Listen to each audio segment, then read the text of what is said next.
بسم الله الرحمن الرحيم الحمد لله رب العالمين والصلاة والسلام على سيد الأنبياء والمرسلين محمد وآله وصحبه أجمعين أما بعد فأعوذ بالله من الشيطان الرجيم بسم الله الرحمن الرحيم والعصر إن الإنسان لفي خسر وقال تعالى إن الذين يحبون أن تشيع الفاحشة صدق الله العظيم وقال النبي صلى الله عليه وسلم من حسن اسلام المرء تركه ما لا يعنيه رواه الترمذی او كما قال عليه الصلاة والتسلیم۔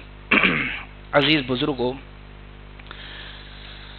موبائل کے حوالے سے گزشتہ 2 مجلسوں میں آپ کے سامنے کہ یہ اس وقت کا کتنا زبردست نشہ بنتا جا رہا ہے، اس عنوان سے آپ کے سامنے چند باتیں ذکر کی ہے۔ فوائد بھی ہے، یعنی اس کے فائدے بھی ہے، لیکن اس کے فائدے سے وہی شخص فائدہ اٹھا سکتا ہے جو اس کے نقصان سے بھی واقف ہو۔ اب آئیے ہم جانتے ہیں اس کے نقصانات کیا ہیں۔ عزیز بزرگوں، اصل میں اس کی ایجاد جو ہوئی تھی وہ اس لیے آیا تھا کہ انسان کے وقت کو بچانے کے لیے آیا تھا۔ گھنٹوں اور میلوں دور بیٹھا ہوا شخص، اس سے اگر بات کرنی ہو، ملنا ہو، تو ایک کال کے اوپر اس سے ملاقات ہو جاتی تھی، بات چیت ہو جاتی تھی۔ کسی چیز کو سرچ کرنا ہو، کوئی تحقیق آپ کو جاننی ہو، کوئی کتاب آپ کو تلاش کرنی ہو، آسانی کے ساتھ مل سکتی تھی۔ لیکن ہوا یہ آیا تھا اصل میں انسان کے وقت کو بچانے کے لیے، لیکن وقت کی بربادی کا سب سے بڑا ذریعہ اور سب سے بڑی چیز اگر کوئی ہمارے وقت کو برباد کرنے والی ہے اس دور کے اندر تو یہ سیل فون اور یہ موبائل فون ہے۔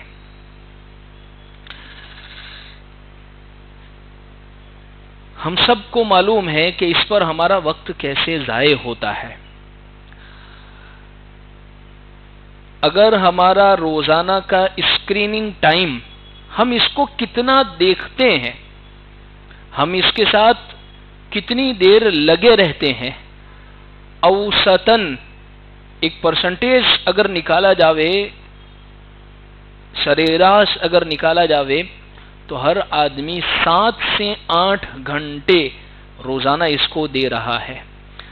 اور اگر کسی شخص کی زندگی 60 سال ہے، بڑی عجیب بات یہ ہے 18 سال اپنی زندگی کے اس پر وہ ختم کر دیتا ہے۔ 18 سال زندگی کے صرف اس کے اوپر۔ ارے اس کے اوپر ختم کرنے کا مقصد یہ ہے کہ فضول کے اندر، اچھا فضول کیسے ہوتا ہے میں آپ کو بتاؤں۔ گیمز کھیل رہے ہیں، موبائل کے اندر گیمز کھیل رہے ہیں، اور بعضی گیمز تو ایسی ہے جو بالکل حرام ہے، ناجائز ہے۔ جس طریقے سے جوئے کی گیم، اسی طریقے سے بالکل فاحش، ننگی اور بالکل بے حیا قسم کی گیم۔ یعنی ہوتا یہ ہے کہ انسان جب اس میں مشغول ہوتا ہے، نہ اسے وقت کا پتہ چلتا ہے، نہ کسی کام کی سوچتی ہے، اس کے ذہن میں بس ایک ٹارگیٹ ہوتا ہے، میں اس کو پورا کر لوں، اور اپنے وقت کو اس کے پیچھے برباد کر دیتا ہے۔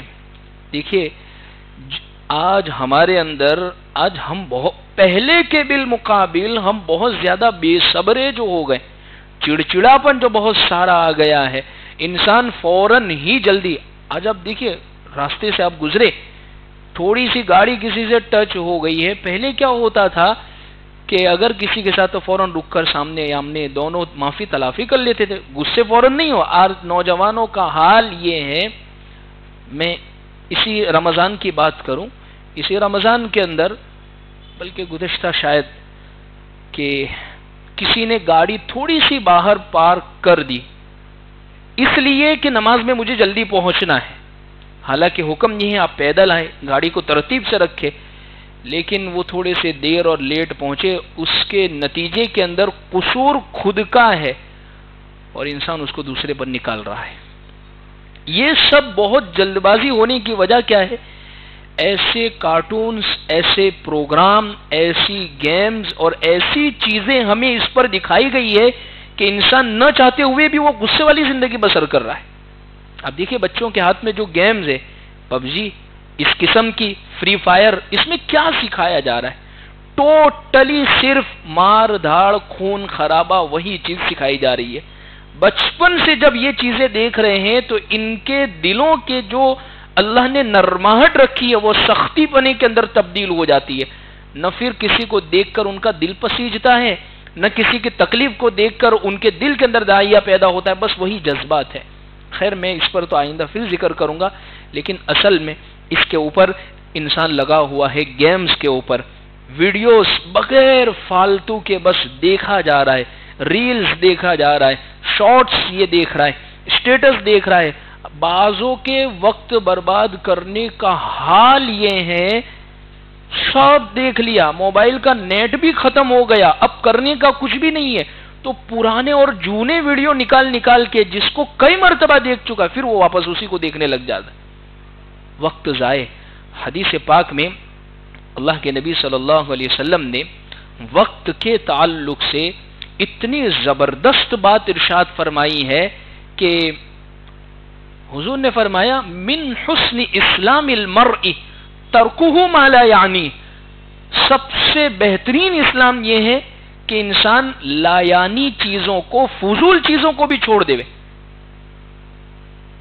دیکھیے ہمارے سامنے دن بھر میں دو تین طرح کی چیزیں آتی ہوگی، دو تین طرح کے کام آتے ہوں گے۔ ایک کام تو وہ ہے جس سے ہمارے دین کا فائدہ ہے، فرض اور واجب کو ہٹا کر، جیسے مثال کے طور پر سنت، مستحب، نفلیں ہیں، تسبیح پڑھنا ہے، اور اسی طریقے سے ذکر کرنا ہے، تلاوت، یہ فرض نہیں ہے، کریں گے تو اس پر ثواب اور ہماری آخرت، تو یہ کام بہت اچھی چیز ہے اگر یہ کر رہے ہیں۔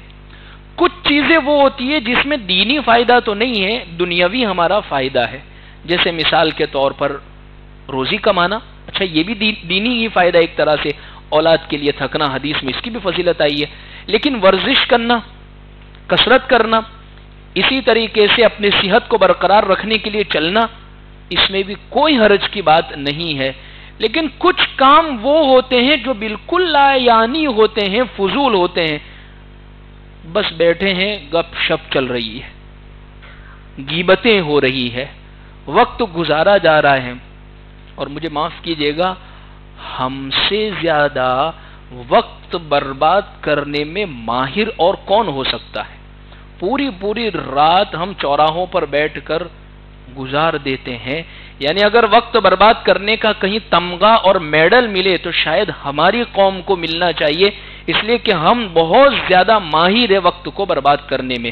اللہ تبارک و تعالی نے قرآن میں وقت کی قسم کھائی ہے، والعصر، قسم ہے ہمیں عصر کے وقت کی، ٹائم کی قسم کھائی ہے، والفجر، قسم ہے ہمیں فجر کے وقت کی، اللہ قسم کھاتے ہیں ہمیں چاند کی قسم، سورج کی قسم، ان چیزوں سے وقت بنتا ہے۔ اللہ یوں فرما رہے ہیں یہ سب چیزیں ملا کر وقت بنتا ہے، اے انسان اگر تو اس وقت کی قدر کر لے گا تو کل قیامت کے دن تجھے یہ وقت بڑا فائدہ دے گا۔ حدیث میں اللہ کے نبی صلی اللہ علیہ وسلم نے ایک بڑی عجیب بات ارشاد فرمائی، جنت والے جنت میں چلے جائیں گے، جہنم والے جہنم میں چلے جائیں گے۔ بعض وہ لوگ جو کامیاب ہو چکے ہوں گے، یعنی پاس، جن کا ریزلٹ کمپلیٹ، جنتی، پھر بھی ان کو، بعض لوگوں کو حسرت اور افسوس ہوگا۔ بھئی کس چیز کا حسرت اور افسوس؟ اس چیز کا حسرت اور افسوس ہوگا کیوں ہم نے اپنے دوسرے اور وقت کو بھی اللہ کی یاد میں نہ لگا دیا تاکہ یہاں پر اور زیادہ ہمارا اونچا مقام ہوتا۔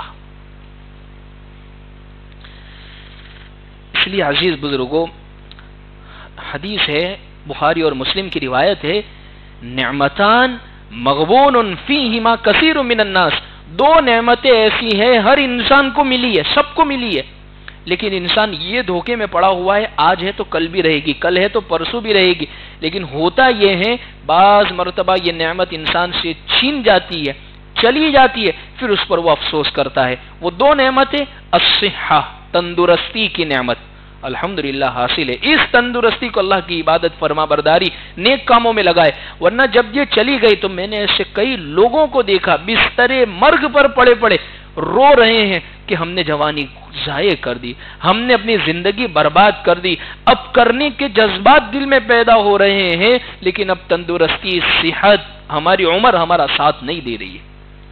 صحت دوسری چیز ہے. والفراغ، اللہ نے یہ جو وقت کی نعمت دی ہے یہ بہت بڑی نعمت ہے. ورنہ انسان کی اگر موت آ گئی اور وقت کو ختم کر دیا پھر انسان کو افسوس ہوگا. اس لیے وقت کی اگر قدر پوچھنی ہو،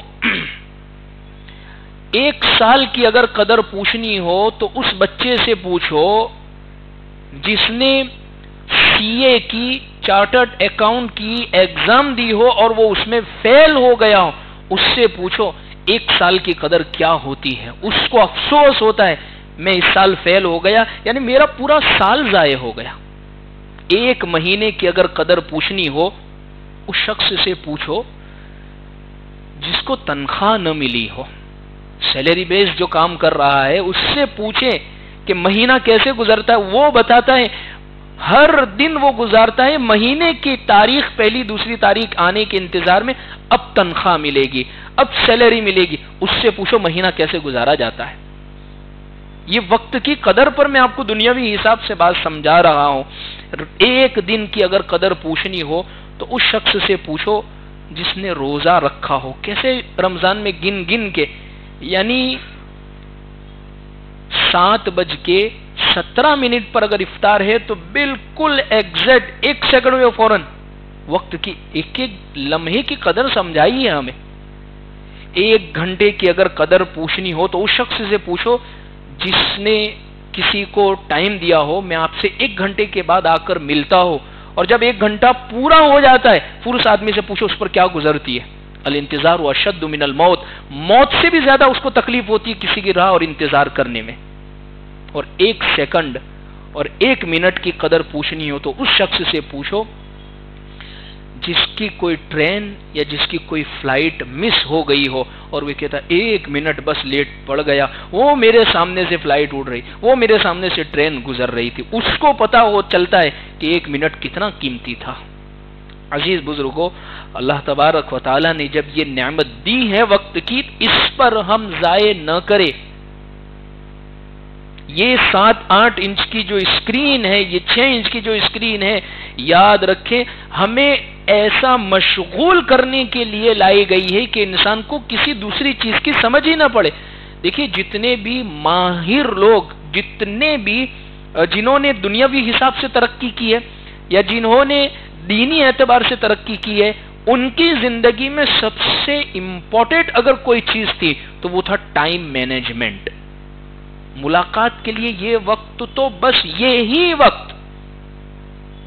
حضرت مولانا شفیع تھانوی رحمۃ اللہ علیہ کے متعلق لکھا ہے عصر کے بعد ملاقات کا وقت تھا یا ظہر کے کوئی ایک وقت تھا، اس کے بعد اگر کوئی ملنے آتا تو حضرت نہیں ملتے تھے. ہمارے اور بھی غم ہے زمانے میں محبت کے سوا، راحت اور بھی ہے وصل کی راحت، یعنی ہمیں اور بھی دوسرے کام ہے، ہمارے گھر بار کو دیکھنا ہو ٹائم. تو انہوں نے ایسا کام کیا ہے دین کے اعتبار سے کوئی بھی ٹاپک ایسا نہیں چھوڑا جس میں حضرت نے کتاب نہ لکھی ہو. یعنی ہمیں تفسیر میں پڑھنی ہو، حدیث میں پڑھنی ہو، قرات میں پڑھنی ہو، مسائل میں پڑھنی ہو، عقائد میں پڑھنی ہو، اور کسی فن میں کتاب پڑھنی ہو تو حضرت کی مل جائے گی. دنیاوی اعتبار سے آپ دیکھیں، میں نے گزشتہ ہی یہ بات ذکر کی تھی، دنیا کے ماہر اور دنیا کے جو لوگ جنہوں نے سکسیس اور کامیابی کو ٹچ کر لیا ہے، جن میں سر فہرست ایلون مسک اور اسی طریقے سے اسٹیو جابس، اسی طریقے سے وہ لوگ جنہوں نے دنیاوی اعتبار سے آسمان کو چھو لیا ہے، ان کے یہاں پر کوئی بھی آدمی منہ اٹھا کر چلا نہیں جا سکتا ان کے آفس تک کہ مجھے کام ہے، کتنا بھی اہم کام ہو. آپ پہلے ہمارے ٹائم کے حساب سے آپ وقت لیجئے، پھر آپ کو ہم ملاقات کا وقت دیں گے. عزیز بزرگوں، یہ جو کہتے ہیں انگریزی زبان میں time is money, time is منی، ہر وقت پیسہ لے کر آتا ہے. ٹائم کو اگر صحیح استعمال کرو گے تو یہ تمہیں پیسہ لا کر دے گا.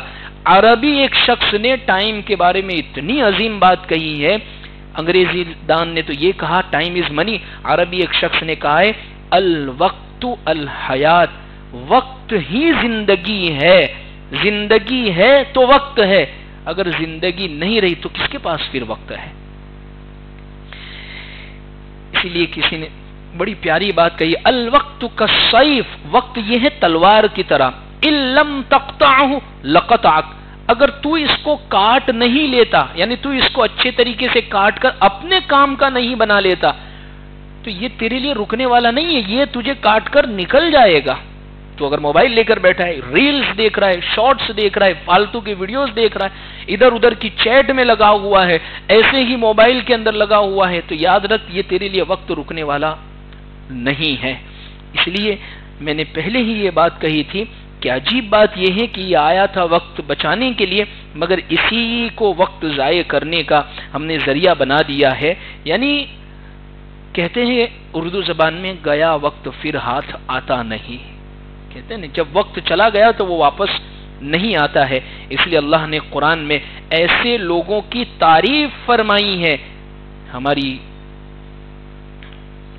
سورہ مؤمنون میں وہ آیت گزر گئی، اللہ کے نیک بندے وہ ہیں الذی عن اللغو معرضون وهو الذی عن اللغو معرضون، جو لغو اور بیکار اور فضول چیزوں سے اپنے آپ کو بچا لیتے ہیں، فضول بیکار کی چیزوں سے، یعنی گھنٹوں اس پر گزار دینا، گیمز میں، فالتو کی بحث کے اندر، اللہ ہماری اس سے حفاظت فرماوے۔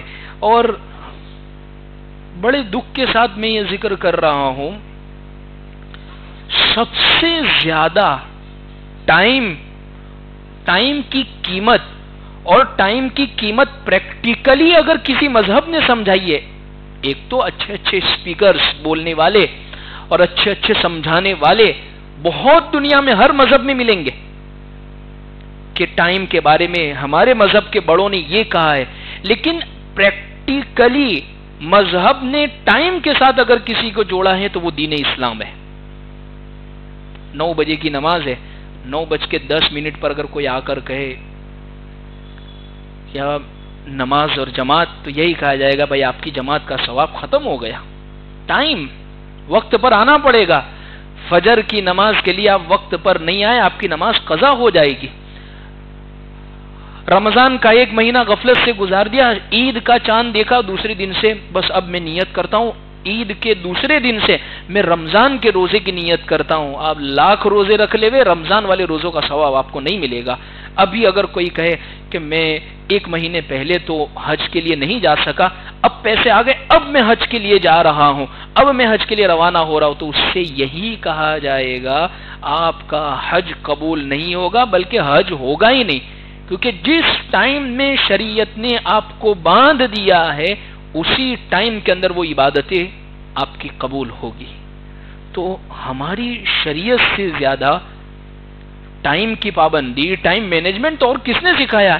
اور مسلمان قوم ہے کہ وقت کے برباد کرنے کے اندر بڑی ماہر ہے۔ امام حرم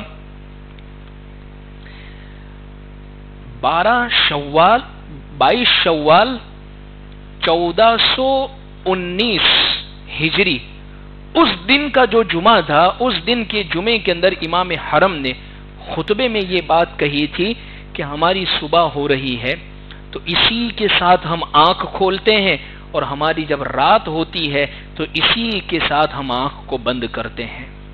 پہلے ایک زمانہ تھا، مجھے بڑے اچھے طریقے پر یاد ہے کہ ماں باپ اپنے بچوں کو کچھ کہانیاں سنا کر اسلام کی، ارے ماں باپ اگر جانکار نہیں بھی ہوتے تھے، یعنی ان کو دین کا کچھ نہیں پتا، انہوں نے قرآن نہیں پڑھا، لیکن کم سے کم وہ کہتے بیٹا کلمہ پڑھ کے سو۔ جو ماں باپ جن کو دین کا کچھ پتا نہیں ہے لیکن وہ بھی یہ کہتے تھے، آج بچوں کو سلایا جاتا ہے تو موبائل دے کر جیسے ہی آنکھ لگی تو دھیرے سے اس کے ہاتھ میں سے موبائل لے لیتے۔ یہ تو ہماری زندگیاں بسر ہو رہی ہے۔ ایک بات یاد رکھیں، جیسی زندگی گزاریں گے ویسی ہی موت آئے گی، اور جیسی موت آئے گی ویسے ہی اللہ کے سامنے کھڑے ہوں گے۔ ہمیں حکم یہ دیا گیا ہے کہ سوتے وقت کلمہ پڑھے، سوتے وقت دعا پڑھے، اللہم بسمک اموت و احیا، اللہ آپ ہی کے نام سے میں مرتا ہوں اور آپ ہی کے نام سے میں زندہ ہوتا ہوں۔ یعنی ہمیں سوتے وقت یہ دعا سکھائی گئی ہے کہ یہ دعا پڑھو، اس دعا کو پڑھ کر سونا ہے. اور صبح اٹھتے کے وقت ہمیں کون سی دعا سکھائی گئی ہے؟ الحمدللہ الذی احیانا بعدما اماتنا. تمام تعریف اس ذات کے لیے ہیں جس ذات نے ہمیں دوبارہ زندہ کیا حالانکہ ہم مر چکے تھے. یعنی دعا ہم یہ پڑھ رہے ہیں صبح اٹھتے ہی، الحمدللہ الذی احیانا بعدما اماتنا والیہ النشور. یہ دعا ہم پڑھ رہے ہیں حالانکہ ہم مرے تو نہیں تھے، سو رہے تھے. لیکن حدیث میں آتا ہے نیند یہ موت کی بہن ہے. جیسا موت میں ہوتا ہے سیم ٹو سیم وہی پوزیشن انسان کی نیند میں ہوتی ہے. موت میں صرف اتنا ہوتا ہے، یہ سونے میں سانس چلتی رہتی ہے، باقی ساری کی ساری کیفیت موت والی ہوتی ہے. اگر موبائل دیکھتے دیکھتے سوئے، گناہ کرتے کرتے سوئے، اسی حال میں اگر نیند آ گئی، اسی حال میں اگر موت آ گئی، اللہ کے سامنے ہم کیا جواب دیں گے؟ گانے سنتے ہوئے آئے تھے، غلط چیزوں کو دیکھتے ہوئے آئے تھے، میرے نام لیے بغیر تم تو آئے تھے. اسی لیے یہ کہا جاتا ہے کہ رات کو سو تو کلمہ پڑھ کر سو. اگر اللہ نے موت لکھی ہوگی تو کلمے والی موت ہوگی. پہلا گناہ اور پہلی چیز جس موبائل نے ہم سے یہ چیز کروائی ہے وہ یہ ہے کہ وقت کا برباد کرنا، نمبر 1. نمبر 2، اور یہ بہت تفصیل طلب مضمون ہے، یہ دوسرا زبردست گناہ اس موبائل سے جو ہوا ہے وہ ہے بد نظری کا گناہ. بد نظری، نظر کا غلط دیکھنا، بے حیا نظر کا ہو جانا، انسان کی نظر کا خراب ہو جانا. پہلے ایک زمانہ یہ تھا، بہت اوباش، بہت بدماش، یعنی یوں کہہ دیجئے جو اگر گناہ کرے اور لوگوں کے سامنے آ جاوے تو اس کو کوئی فرق نہیں پڑے گا. یا اسی طریقے سے ایسا شخص جو گناہ آسانی سے کر لیتا تھا، ایسے ہی شخص تھیٹر میں اور سینما ہالز میں جاتے تھے. پھر اس کے بعد ٹی وی آیا گھر میں، تو وہ شخص جو باشرہ ہے، داڑھی ہے، ٹوپی ہے، کرتا ہے، پاجامہ ہے، اور یہ سب چیزوں کے ساتھ زندگی، ایسے لوگ بھی اپنے گھروں کے اندر ٹی وی کے لانے کو پسند نہیں کرتے تھے. تو وہ داڑھی ٹوپی والے، ظاہر سی بات ہے نہ وہ سینما گھروں میں، کیوں؟ اس لیے کہ وہ تو چھپیلے کاٹلے کی طرح تھے کہ تمام کو نظر آ جائے کہ وہ مولوی صاحب بھی آ گئے، داڑھی ٹوپی والے بھی آ گئے، فلاں والے بھی آ گئے. حضرت مفتی تقی صاحب عثمانی ادام اللہ فیوزہم العالیہ، بہت بڑے عالم دین ہے اس وقت روئے زمین پر، انہوں نے فرمایا ایسی وبا آئی ہے، ایسی بلا آئی ہے، داڑھی والا، ٹوپی والا، 5 وقت کا نمازی، تہجد گزار، اور بہت سارے ایسے جو قرآن مجید کو پڑھنے والے، لیکن اس کی بد نظری کے گناہ سے وہ بھی محفوظ نہیں رہے. بہت عجیب بات یہ ہے، اللہ قرآن میں فرماتے ہیں قل للمؤمنین، کہ آپ مومن مردوں سے کہہ دیجئے یغضوا من ابصارہم، کہ اپنی نظروں کو جھکا لے وے. اور آگے کی فوراً آیت میں اللہ نے فرمایا وقل للمؤمنات، مومن عورتوں سے بھی کہہ دیجئے کہ اپنی نظروں کو جھکا لے وے. یعنی اپنی نظروں کو آوارہ نہ کرے، اپنی نظروں کو گندی نہ کرے، اپنی نظروں کے ساتھ گناہ نہ کرے.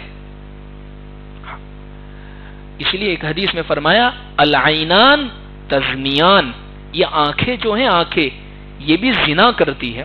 حضور سے پوچھا گیا حضور آنکھیں کیسے زنا کرتی ہے، آنکھوں کا زنا کیسے ہوگا؟ فرمایا آنکھوں کا زنا یہ بد نظری کرنا ہے. اس لیے اللہ کے نبی صلی اللہ علیہ وسلم نے غض بصر کا، آنکھوں کو جھکا دینے کا حکم دیا ہے. بلکہ حدیث میں حضور نے فرمایا کہ یہ جو بد نظری جو ہے، انسان کسی پر غلط نگاہ جو ڈالتا ہے، فرمایا سہم مسہوم من سہام ابلیس، شیطان کے زہریلے تیروں میں سے ایک زبردست تیر ہے. اب دیکھیے بد نظری اتنا خطرناک ہے، اگر آدمی نے کسی پر کی اور یہاں 2 کی 4 ہو گئی نظر، تو انسان کا ایمان، انسان کے اعمال سارے کے سارے برباد ہو جاتے ہیں. لیکن اللہ فرماتے من ترکہا مخافتی، لیکن اگر کوئی شخص یہ بد نظری کرنے سے میرے ڈر کی وجہ سے رک گیا. یعنی اس کے سامنے یہ بات آ گئی, اللہ دیکھ رہے ہیں, اللہ دیکھ رہے ہیں, اللہ کو کیا جواب دوں گا. صرف اس لیے اس نے گناہ سے اپنے آپ کو روک دیا. اللہ فرماتے ہیں ابدلتہ ایمانا یجد حلاوتہ فی قلبہ, میں اس کو ایسا ایمان دوں گا جس ایمان کی مٹھاس اس کے دل میں محسوس ہوگی. یعنی اس کو لگے گا جیسے ہم کھانا کھاتے ہیں تو لذت لگتی ہے, آئس کریم کھا رہے ہیں تو بہت زیادہ چسکے لے لے کر ہم کھا رہے کیونکہ لذت.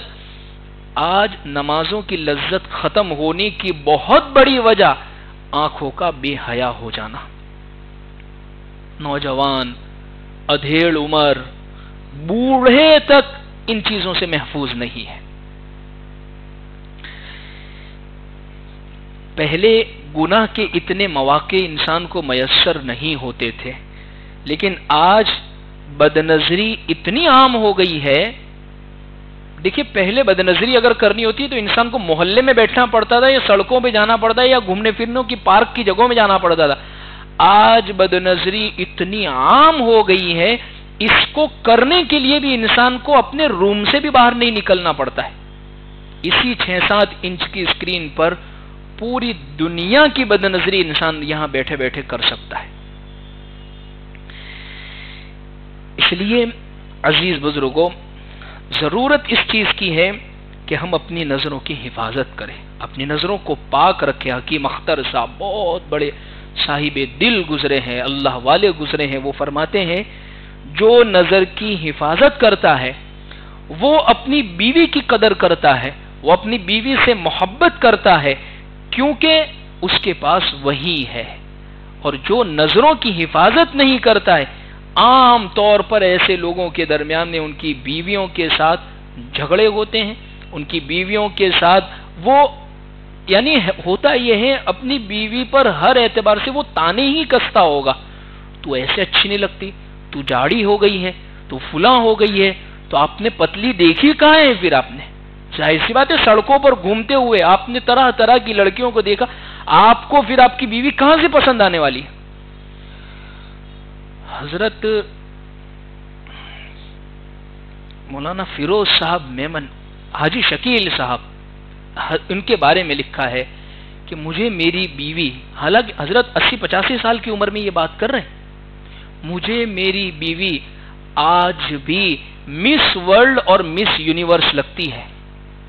وجہ اس کی یہ کہ میں نے اپنی نظر کو کسی دوسری عورت پر ڈالا ہی نہیں ہے, جو کچھ ہے میرے لیے یہی ہے, تو اس لیے مجھے پوری دنیا سے سب سے اچھی اور خوبصورت یہی لگتی ہے. لیکن اس 6-7 انچ کی اسکرین نے ہمارے ایمان کو تباہ کر دیا. حدیث میں حضور نے فرمایا ایک موقع پر میں تمہارے گھروں پر فتنے نازل ہوتے ہوئے دیکھ رہا ہوں. حضور نے فرمایا گھروں پر فتنے نازل ہونے کا مطلب کیا ہے.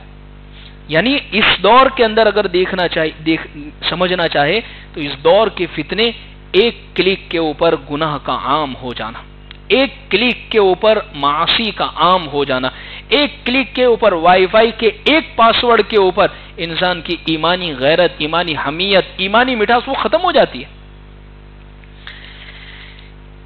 ایک واقعہ اس پر میں آپ کو سناؤں.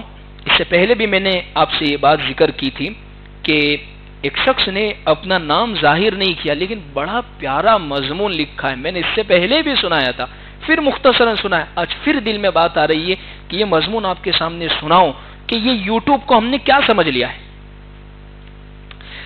وہ کہتے ہیں یوٹیوب نے میری ایمانی صفت مجھ سے چھین لی. کہتے ہیں کہ آج سے کوئی 3 سال پہلے تک میں دین اور دنیا دونوں اعتبار سے بہت کامیاب اور سکسیسفل آدمی تھا. میں اپنے معمولات بہت اطمینان سے پورے کرتا تھا, کام کاج کے ساتھ ساتھ میں ایکسٹرا انکم بھی میں کر لیتا تھا اور گھر کی ذمہ داریاں بھی پوری کرتا تھا. میں نمازی تھا, میں روزے دار تھا, وظائف میرے تھے, عصر کے بعد کی تلاوت تھی اور ہر ذکر میں کرتا تھا. میں بچپن سے ہی اردو جانتا ہوں تو دین کی جو بنیادی تعلیم مکتب میں حاصل کی. شروع میں دینی اور طبی کتاب جو انہیں ڈاکٹری جو کتاب تھی دینی اعتبار سے اس کو میں پڑھتا رہا, پھر وعظ اور بیان کو میں شوق سے سنتا رہا. میں بہت مطمئن تھا, یعنی اطمینان تھا کہ الحمدللہ اپنے تو بہت نیک ہوتا ہے نا، بعض مرتبہ بعض چیپٹر پر آ کر انسان کو یہ لگنے لگتا ہے ٹھیک ہے اس سے تو ٹھیک ہے، وہ تو یہ اپنے تو ٹھیک ہے. میں بہت مطمئن تھا، نیکی اور گناہ کے تصور کو لے کر جی رہا تھا. نیکیوں کی خوشی ہوتی تھی مجھے کہ چلو اللہ نے یہ کروا لی، اور گناہوں سے مجھے ڈر لگتا تھا. لیکن فرماتے ہیں وہ آگے، آج کل نہ میں دین میں کامیاب ہوں نہ دنیا کے اندر کامیاب ہوں. یہی حال ہوتا ہے، موبائل کے جو رسیا ہوتے ہیں ان کا یہی حال ہوتا ہے. نہ وہ کاروبار میں سکسیس ہوتے ہیں، نہ کوئی اضافی انکم کی وہ سوچتے ہیں، نہ وہ دین کے اندر پختہ ہوتے ہیں. بس عجیب ایک ایڈکشن اور ایک نشہ اس کا لگ گیا ہے. ایک بات اور میں ذکر کر دوں، اس کا نشہ شراب، ڈرگس، ان سب نشوں سے زیادہ خطرناک ہے. وجہ اس کی یہ ہے، شراب اور ڈرگس کا عادی جو ہوگا وہ اپنے آپ کو گنہگار سمجھنے کے باوجود وہ کرتا ہوگا. اس کو کرنے والا تو بہت ساری مرتبہ گناہ بھی نہیں سمجھتا. گناہ کی جو چنگاری ہوتی ہے، گناہ کی جو کیفیت ہوتی ہے، وہ بھی مر جاتی ہے اس کے دل میں سے. خیر، وہ کہتے ہیں کہ میں اندر سے تڑپ رہا ہوں کہ پہلے کی طرح میں بننے کے لیے میرے اندر نہ وہ ایمانی جذبہ ہے، نہ احساس ذمہ داری، نہ نیکی کی چاشنی، نہ بدی سے مجھے ڈر لگتا ہے. نماز رخصت ہو گئی، تلاوت قرآن کیے ہوئے میرا ایک وقت گزر گیا. ملازمت کی پابندی اور کام کی لگن بھی متاثر ہو گئی مجھ سے، جی نہیں کرتا یہ کرنے کو بھی. لوگوں کے سامنے کبھی اپنی بیماری کے بہانے کر دیتا ہوں، کبھی اہل و عیال کی بیماری. لوگ بھی میری پرانی زندگی کو سامنے رکھتے اور مجھ پر بھروسہ کرتے کہ اتنا نیک آدمی کہاں جھوٹ بول سکتا ہے. لیکن کب تک؟ میں ترس رہا ہوں پہلے کی طرح زندگی بننے کے لیے. میرا ایمان کمزور ہو گیا ہے، اور اس کمزور ایمان کے ہونے کا احساس یہ فرماتے ہیں مجھے اس وقت ہوا جب میں عمرہ کرنے کے لیے گیا. فرماتے ہیں میں عمرہ کے لیے گیا تو وہاں میں جا رہا ہوں، دیکھ رہا ہوں لوگوں کو، کوئی خانہ کعبہ کا غلاف پکڑ کر رو رہا ہے، کوئی ہے کہ حتیم میں رو رہا ہے، کوئی ملتزم پر رو رہا ہے، کوئی زمزم پی کر رو رہا ہے، کوئی حرم صحن کعبہ میں بیٹھ کر رو رہا ہے. لیکن عجیب حال، مجھے رونا ہی نہیں آ رہا ہے، آنسو نکل ہی نہیں رہے میرے. میں اتنا شرمندہ ہوا کہ اللہ میرا ایسا کون سا گناہ ہو گیا کہ مجھے رونا ہی نہیں آ رہا ہے. پھر کیا، رونے کے لیے یعنی ہر طرح کی کوشش کی، لیکن کیفیت دیکھیے، ایک ہوتی ہے انسان کی کیفیت بننا. کیفیت کب بنتی ہے؟ جب انسان گناہوں کے تصورات سے باہر نکلے، نیکی کا جذبہ دل میں پیدا ہو، تو دل میں ایک ایسا کرنٹ انسان کو لگتا ہے کہ جس کی وجہ سے اس کے رونگٹے کھڑے ہو جاتے اور نہ چاہتے ہوئے آنسو ٹپ ٹپ بہنا شروع ہو جاتے. لیکن یہ فرماتے میرے ساتھ ایسا کچھ نہیں ہو رہا ہے. تھوڑی دیر کے لیے ایسا لگا کہ کہیں میری موت تو کفر کی حالت میں نہیں ہو جائے گی، یعنی میں ایمان تو میرا چلا نہیں گیا. اللہ بچائے.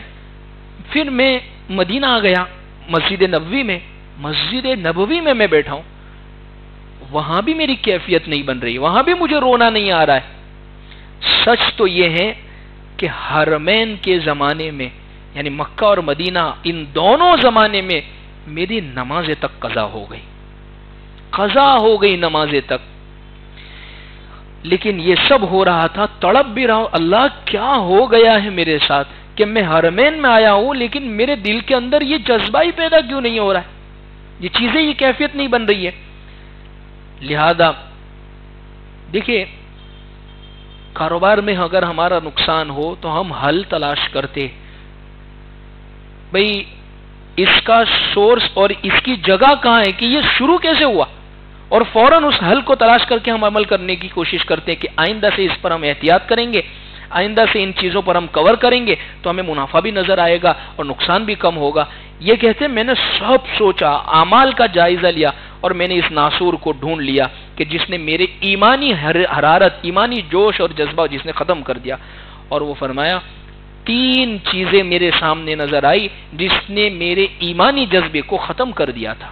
نمبر 1، اوریانیت، ننگاپن اس موبائل کا. نمبر 2، لا یعنی فضول چیزوں میں پڑا رہتا تھا.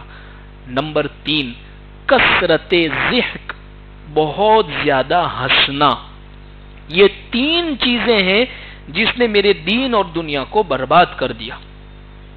میرے پیارے نبی صلی اللہ علیہ وسلم نے بہت پہلے فرمایا عورتوں کے حسن کی جگہوں پر نگاہیں مت ڈالو، وہاں نگاہیں گاڑ کر مت دیکھو، ورنہ عبادتوں کی لذتیں تم سے چھین لی جائے گی۔ آج ہمارا حال یہ مشینوں کی طرح ہماری نمازیں چل رہی ہے، ہمیں حال تک معلوم نہیں ہوتا، بس کچھ منٹوں کے اندر نمازیں مکمل کر لی، لیکن اس نماز سے جو چاہیے تھا وہ حاصل نہیں ہو رہا ہے۔ بعض مرتبہ ایسا ہوتا ہے امام کی غلطی گئی، پوری مسجدیں خاموش ہوتی، کسی کو پتہ نہیں چلتا ہے کہ نماز میں کوئی غلطی بھی ہو گئی، امام نے 3 کئی جگہوں پر یہ حال دیکھنے میں آیا ہے۔ یہ ہماری نمازوں کا حال میں ذکر کر رہا ہوں، امام کے ساتھ انفرادی نمازیں تو کیا ہی ہوتی ہوگی۔ خیر، ہوتا یہ ہے اللہ عبادتوں کی لذتیں چھین لیتے ہیں، اس کی وجہ عبادتوں میں مزہ نہیں آتا ہے۔ پھر نماز میں بھی کھڑا ہوگا تو پھر وہ عورتوں کے خیالات، یعنی خیالی پلاؤ ہی میں وہ چلتا رہے گا، اس کو موبائل اور تمام یہی چیزیں پھر اس کو نظر آئے گی۔ خیر، اور اللہ نے بھی قرآن میں فرمایا کہ قل للمؤمنین یغضوا من ابصارہم، کہ آپ مومن اور مردوں اور عورتوں سے کہہ دیجئے کہ اپنی نگاہوں کو جھکا لے۔ اور نبی صلی اللہ علیہ وسلم کی ایک اور حدیث ان کو یاد آئی کہ سب سے بہترین اسلام یہ ہے کہ آدمی اپنے آپ کو فضول کام سے بچا لے، یہ اچھی عادت ختم ہوگی تو اسلام کا حسن پر ضرور دھبا لگے گا۔ ہمارے نبی صلی اللہ علیہ وسلم نے ساتھ میں یہ بھی فرمایا زیادہ مت ہنسو، اس سے دل مردہ ہوتا ہے۔ آج تینوں یہی بات ہو رہی ہے موبائل پر، 3 کام میں سے ہم ایک کام کر رہے ہوتے ہیں موبائل پر، یا تو ننگا پن دیکھ رہے ہوتے ہیں، فحش پورن فلمیں، یہی چیزیں اکثر نوجوان اپنی جوانیاں ختم کر چکے ہیں ان سب چیزوں کے عادی ہو کر۔ آگے میں بہت تفصیلاً ذکر کروں گا اس کے اوپر، اور اس سے بچنے کے طریقے بھی میں انشاءاللہ ذکر کروں گا۔ ایک تو یہ کام، دوسرا فضول، بس ایسے ہی دیکھتے جا رہے، جو ویڈیو آ رہی ہے بس دیکھ رہے ہیں، فضول کی بحثیں کر رہے ہیں لوگوں کے ساتھ، کوئی واٹس ایپ پر گروپ بنا کر لڑ رہا ہے کسی سے، کوئی فیس بک پر گروپ بنا کر لڑ رہا ہے۔ ہوتا کیا ہے بعض مرتبہ ایک فلمی اداکار جس کی کسی نے تعریف کر دی، اس کے سامنے کسی نے برائی کر دی، اس شخص کو کچھ پتا نہیں ہے، اور اس کے لیے 2 لوگ جو ایک بستی کے رہنے والے ہیں، ملنے والے، یا بہت سے تو جانتے بھی نہیں ہیں، اور وہ آپس میں لڑ رہے ہوتے ہیں۔ یہ فضول میں وقت ضائع ہو رہا ہے۔ اور تیسرا کام جو اس کے اوپر ہو رہا ہے وہ ہے کثرت ضحک، بہت زیادہ ہنسنا۔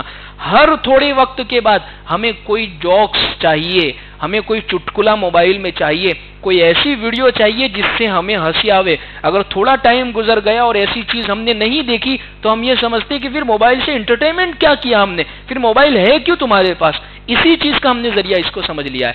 اور یاد رکھیں ان کثرت الضحک تمیت القلب، بہت زیادہ ہنسنا انسان کے دل کو مردہ کر دیتا ہے۔ آج کل تو پروگرام چل رہے ہیں باقاعدہ بہت زیادہ ہنسانے کے اوپر، اور ہنسانے کے اوپر انسان کو ایوارڈ مل رہے۔ اللہ کے نبی صلی اللہ علیہ وسلم نے بھی مزاح فرمایا ہے، لیکن آپ کا مذاق وہ جائز تھا۔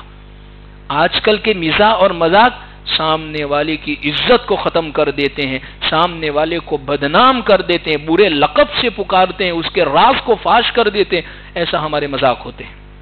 خیر، جب انہوں نے ان تینوں باتوں میں غور کیا کہ ان چیزوں کے اندر میں آہستہ آہستہ ملوث ہو گیا ہوں اور آہستہ آہستہ میں ان کا عادی بن گیا ہوں، تو یہ تینوں برائیاں ہر وقت ہر جگہ بہت آسانی کے ساتھ مل سکتی تھی، اور وہ تھا یوٹیوب، کہ میں پہلے یوٹیوب سے بہت دور تھا، واٹس ایپ پر کسی نیوز کو دیکھ لیا یا اسی طریقے سے بیان یا نعت کی آیا تو وہ سن لیا، لیکن اس کی لنک وہ سیدھا مجھے وہاں پر لے جاتی تھی، جس کے نتیجے کے اندر آہستہ آہستہ شیطان نے مجھے بہکایا۔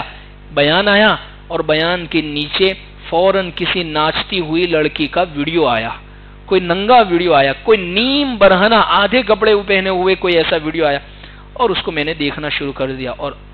اور اس کو جو بنانے والے ہیں موبائلز کو بڑے ماہر لوگ ہیں۔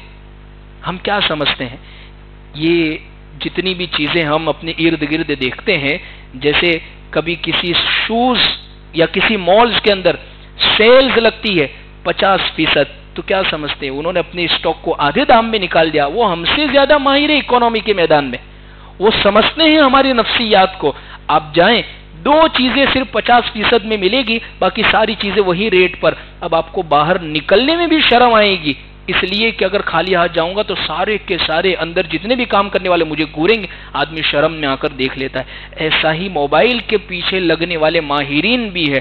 ہم نے ایک مرتبہ کسی چیز کو دیکھا، اس جیسی چیز کو موبائل میں سرچ کیا، ایسی 50 ویڈیو ہمارے سامنے لا کر وہ ڈال دے گا، ہم نہ چاہتے ہوئے بھی ان چیزوں کو دیکھنے پر مجبور ہو جائیں گے. اور آج کے دور میں انسان کو سب سے جاننے والا زیادہ اگر کوئی ہے تو اس کے ماں باپ نہیں ہے، اس کی بیوی نہیں ہے. یہ موبائل انسان کو سب سے زیادہ جانتا ہے کہ یہ نیک آدمی ہے کہ یہ برا آدمی ہے، سب سے زیادہ، کیونکہ یہ اسی میں ساری چیز ہے، گناہ، نیکی، اچھائی، برائی، لوگوں سے یہ سب اسی میں کر رہا ہوتا ہے. خیر، تو انہوں نے یہ آگے یہ بات ذکر، پہلے مجھے یہ خیال آیا، تھک ہار کر ایک آدھ گھنٹے کے بعد کچھ یوٹیوب پر کچھ معلوماتی ویڈیو دیکھنے لگا، لیکن وہ دھیرے دھیرے گاڑی آگے بڑھتی گئی اور پھر میں نے گندی، بری، ہر طرح کی چیزیں دیکھنا شروع کر دی. کامیڈی ویڈیو آئی تو اس کو بھی دیکھنا شروع کر دی، بالی ووڈ کی آئی تو اس کو دیکھنا شروع کر دی، ٹالی ووڈ کی آئی تو اس کو دیکھنا شروع کر دی، کسی اور جگہ کی آئی تو میں نے اس کو دیکھنا شروع کر دی. ہوتے ہوتے میں اتنا اس کا عادی ہو گیا تھا کہ یہ چیزوں نے مجھے گندی فلموں کی طرف لے گئے، گندی فلموں کی طرف، بالکل فحش، بے حیائی والی چیزوں کے اوپر لے گئے، جس کی وجہ سے میری ایمانی غیرت، میری ایمانی جوش وہ ختم ہو گیا. کافی لمبی بات لکھی، آخری بات ان کی سنا دوں. لہذا یہ سب چیزیں میرے ساتھ ہوئی، لیکن اب مجھے یہ احساس ہو گیا کہ ان چیزوں سے مجھے بچنا ہے. لہذا انہوں نے اگرچہ یوٹیوب کے گناہ کی دنیا میں ڈوب گیا تھا، مگر مجھے اپنی بربادی کا احساس ہو گیا. احساس ہونا انسان کو یہ بہت بڑی بات.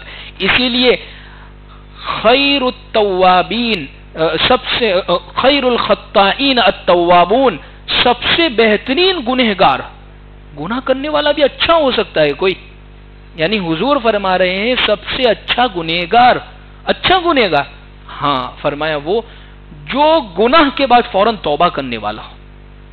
تو انسان کے ساتھ گناہ ہے تو اللہ نے توبہ بھی رکھی ہے، فوراً توبہ ساتھ میں ضرور کرے.